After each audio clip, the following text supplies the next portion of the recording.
10 محرم کا روزہ رکھنا مسنون ہے، ساتھ 11 کا یا 9 کا شامل کر دیا جائے۔ حضور جب تشریف لائے مدینہ المنورہ میں تو حضور نے دیکھا کہ یہود روزہ رکھتے تھے، تو پوچھا تم روزہ کیوں رکھتے ہو؟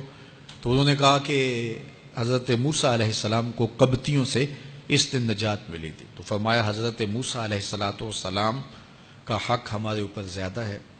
تو حضور نے روزہ رکھا اور پھر فرمایا کہ اگلے سال اللہ نے چاہا تو ہم ساتھ ایک روزہ اور شامل کریں گے، تاکہ ان سے مشابہت نہ ہو جائے۔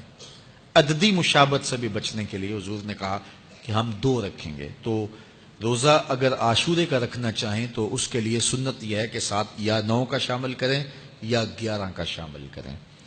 تو جو افضل ترین روزے ہیں ان میں سے عاشورے کے روزوں کا بھی شمار ہوتا ہے۔ تو اگر ممکن ہو تو جن کو اللہ نے صحت عطا کی ہے، تو آج کل اتنی شدت کی گرمی بھی باقی نہیں رہی، تو وہ یہ روزے رکھیں، ذکر و فکر کے اندر ان ایام کو گزاریں، اپنے والدین کی قبروں پر، اعزاء و اقرباء کی قبروں پر ہر جمعے کو جانا چاہیے۔ اس کے علاوہ بھی جب موقع ملے، یہ رواج جو پیدا ہو گیا ہے کہ 9 محرم کو یا 10 محرم کو مٹی ڈالنے کے لیے وہاں قبرستان میں جایا جاتا ہے، یہ 8 10 15 سال سے شروع ہوا ہے، جبکہ اس کی کوئی اصل نہیں ہے۔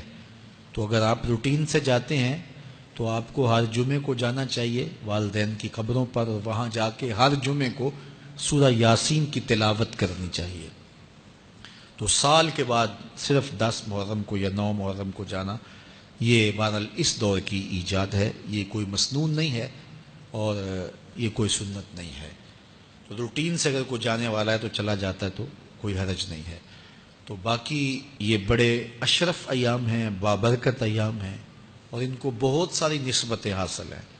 حضرت امام حسین رضی اللہ تعالی عنہ کی شہادت کے ساتھ یوم عاشور کو نسبت حاصل ہے، اور اس کے علاوہ بھی بہت سارے عالی مرتبت جو ہے وہ ہستیوں کے وصال کا دن بھی ہے، اور بہت سارے واقعات اس دن جو ہے وہ روح پذیر ہوئے ہیں۔ تو یہ اس لحاظ سے بہت ہی بابرکت اور جو ہے وہ مبارک یوم ہے۔ تو اس دن کو ذکر و فکر میں، عبادات میں بسر کیجئے گا، اور اپنی زندگی کی ایک ایک ساعت کو اللہ اور اس کے رسول کے نام پر لگا دینے کے جذبوں سے سرشار ہو کے زندگی گزاریے گا۔ حضرت امام پاک انہوں نے اپنی زندگی دین کے لیے قربان کر دی۔